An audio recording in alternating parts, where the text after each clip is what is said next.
कई बार income tax payer income tax का रिफंड लेने के लिए ऐसी गलती करते हैं जिससे कि उन्हें बाद में पछताना पड़ता है, जिससे कि आप कह सकते हैं कि वो अपने ही पैर पे कुल्हाड़ी मार लेते हैं, जिसकी वजह से कि उन्हें इनकम टैक्स डिपार्टमेंट से नोटिस भी मिलता है और उनके ऊपर पेनल्टी भी लगाई जाती है।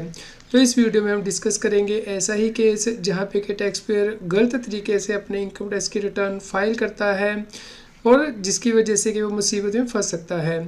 तो आप इस वीडियो को अंत तक ज़रूर देखें ताकि आप इस प्रकार की गलती से बच पाएँ।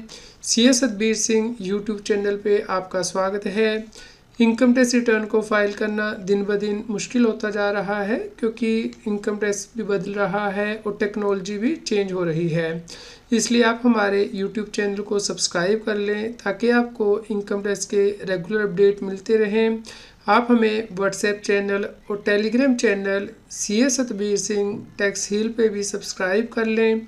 लिंक वीडियो के डिस्क्रिप्शन में भी दिया गया है, कमेंट में पिन किया गया है ताकि आपको इनकम टैक्स के रेगुलर अपडेट्स आपके मोबाइल पे ही मिलते रहें। कई बार टैक्स पेयर इनकम टैक्स का रिफंड लेने के लिए अपनी इनकम को या तो कम करके दिखाता है या फिर गलत तरीके से इनकम टैक्स की रिटर्न फाइल करता है। जैसे कि यदि किसी व्यक्ति को ऑनलाइन गेम से इनकम हुई है या फिर लॉटरी से इनकम हुई है तो उस केस में इनकम टैक्स स्पेशल रेट से लगता है, यानी कि हायर रेट से 30% से लगता है। लेकिन जब व्यक्ति अपनी इनकम टैक्स की रिटर्न फाइल करता है तो उसे नॉर्मल इनकम के तौर पे दिखा देता है, जिसकी वजह से कि उसे बाद में इनकम टैक्स डिपार्टमेंट से नोटिस आता है और पेनल्टी भी लगाई जाती है। चलिए हम ऐसा ही केस डिस्कस करते हैं। जब भी व्यक्ति को ऐसी इनकम मिलती है जिस पे कि स्पेशल रेट से टैक्स लगता है तो नॉर्मली इस केस में टीडीएस काट लिया जाता है। जैसे कि ऑनलाइन गेम से व्यक्ति को इनकम होती है तो जो कंपनी ये इनकम देती है वो इनकम देने से पहले इसके ऊपर स्पेशल रेट से टीडीएस काट लेती है और ये आपके 26 AS में भी रिफ्लेक्ट होता है। जैसे कि आप यहाँ पे देख पा रहे हैं, यहाँ पे कंपनी के द्वारा ऑनलाइन गेम के लिए इनकम दी गई है टैक्स पेयर को और इसके ऊपर टीडीएस भी काट लिया गया है। यहाँ पे आप सेक्शन 194BA देख सकते हैं और यदि आप इसके नीचे जाएंगे तो आपको सेक्शन 194BA का मतलब पता चलेगा कि ये किस सेक्शन के अंतर्गत आपको इनकम दी गई है। यहाँ पे आप देखेंगे कि इस इनकम के ऊपर 30% टीडीएस जो है कंपनी के द्वारा काटा गया है और इनकम टैक्स डिपार्टमेंट को जमा किया गया है। तो यदि आप सेक्शन 194BA देखते हैं इनकम टैक्स एक्ट का तो ये कहता है कि यदि किसी व्यक्ति को ऑनलाइन गेम से विनिंग हुई है तो उस केस में जो व्यक्ति ये विनिंग देता है उसे टीडीएस काटना है पहले, उसके बाद ही अमाउंट दिया जा सकता है व्यक्ति को। तो जो रेट इन फोर्स होता है उसके अकॉर्डिंग टीडीएस काट लिया जाता है नेट विनिंग पे। तो कंपनी इस ऑनलाइन गेम्स की इनकम के ऊपर टीडीएस काट के इनकम टैक्स डिपार्टमेंट को इसकी इन्फॉर्मेशन भेज देती है, टीडीएस रिटर्न फाइल कर देती है। तो इनकम टैक्स डिपार्टमेंट को ये पता होता है कि आपको कितनी इनकम किस रेट से हुई है और अकॉर्डिंगली आपको अपनी इनकम टैक्स की रिटर्न फाइल करनी होती है। तो आप स्पेशल रेट की इनकम को नॉर्मल इनकम में नहीं दिखा सकते हैं। इसके अलावा यदि टैक्स पेयर अपना AIS या TIS देखता है, यानी कि टैक्स पेयर इंफॉर्मेशन समरी, तो उसमें भी बाइफिकेशन आता है कि उसे कितनी इनकम लॉटरी क्रॉसवर्ड पजल से हुई है, कितनी ऑनलाइन इनकम से हुई है। जैसा कि आप यहाँ पे देख पा रहे हैं, यहाँ पे टैक्स पेयर को इनकम हुई है लॉटरी से और यहाँ पे ऑनलाइन गेम से भी विनिंग इनकम हुई है। तो इस प्रकार आपको ये इनकम स्पेशल शेड्यूल में एंटर करनी पड़ती है इनकम टैक्स में, ताकि आपको इनकम टैक्स डिपार्टमेंट से कोई नोटिस ना आए। तो जैसा कि आप यहाँ पे देख सकते हैं, टैक्स पेयर ने इनकम टैक्स रिटर्न गलत फाइल की है और जो ऑनलाइन गेम से इनकम हुई है या फिर लॉटरी एंड विनिंग से इनकम हुई है उसने इनकम फ्रॉम अदर सोर्स में दिखा दी है, जिसकी वजह से कि इनकम टैक्स डिपार्टमेंट के द्वारा इस रिटर्न को डिफेक्टिव कर दिया जाएगा क्योंकि टैक्स पेयर ने सही शेड्यूल में ये इनकम फिल नहीं की है। तो ये इनकम आपको स्पेशल रेट शेड्यूल में फिल करनी होती है। तो यहाँ पे आप देख सकते हैं ये है करेक्ट शेड्यूल, यानी कि income chargeable at special rate. यहाँ पे आपकी इनकम आएगी जैसे कि winning from lottery, crossword puzzle, race card games extra, जो कि सेक्शन 115BB के अंतर्गत चार्जेबल है, वो आपको सेपरेट रिपोर्ट करनी है। और यदि आपको विनिंग हुई है ऑनलाइन गेम से तो इनकम सेक्शन 115BJ के अंतर्गत टैक्सेबल होती है, वो आपको इनकम यहाँ पे सेपरेटली शो करनी है। इसके अलावा जो इन्फॉर्मेशन है एक्रूवल रिसीट ऑफ इनकम की, वो भी आपको बतानी है। जैसे कि winning from lottery and crossword puzzle की आपको इनकम कैसे हुई है डेट वाइज, यानी कि अप टू 15 जून कितनी हुई है, 16 जून से 15 सितंबर के बीच में कितनी हुई है, 16 सितंबर से 15 दिसंबर के बीच में, 16 दिसंबर से 15 मार्च और 16 मार्च से 31 मार्च के बीच में। इसी प्रकार ऑनलाइन गेम से आपको जो इनकम हुई है उसकी आपको बाइफिकेशन यहाँ पे शेड्यूल के अंतर्गत दिखानी है।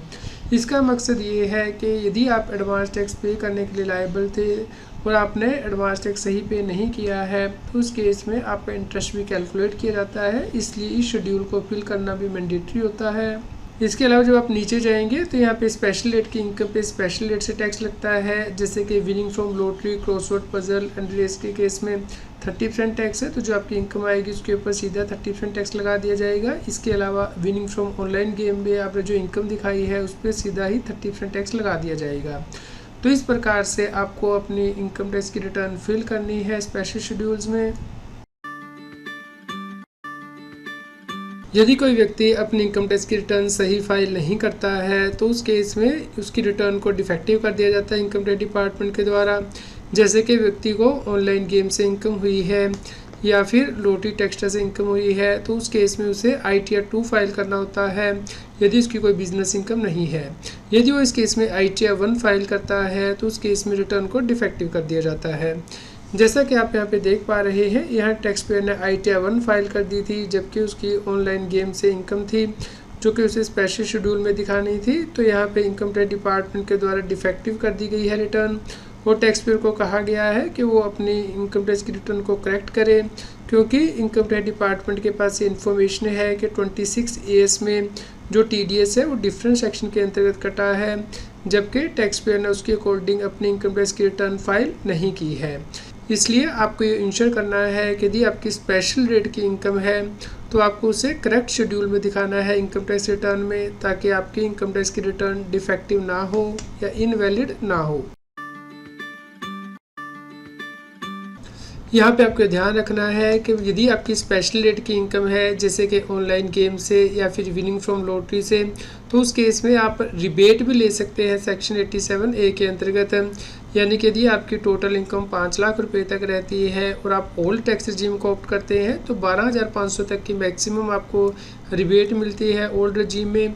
और यदि आप नई रजीम ऑप्ट करते हैं और आपकी टोटल इनकम 7 लाख रुपए तक रहती है तो उस केस में 25,000 रुपये तक की आप टैक्स रिबेट ले सकते हैं। तो विनिंग फ्रॉम लॉटरी और ऑनलाइन गेम के केस में भी आपको रिबेट मिलती है।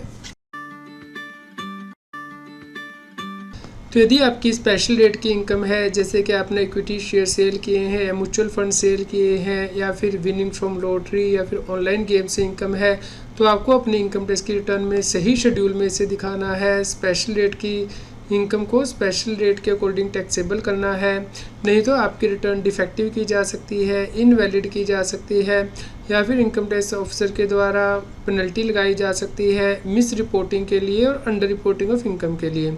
इसलिए आपको इंश्योर करना है कि आप अपनी इनकम टैक्स की रिटर्न सही फाइल करें।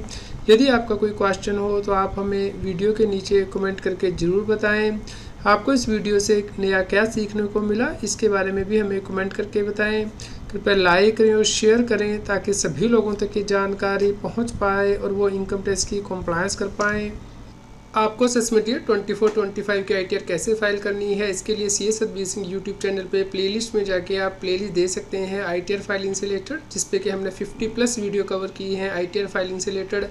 और वीडियोस में जाके लेटेस्ट वीडियो देख सकते हैं।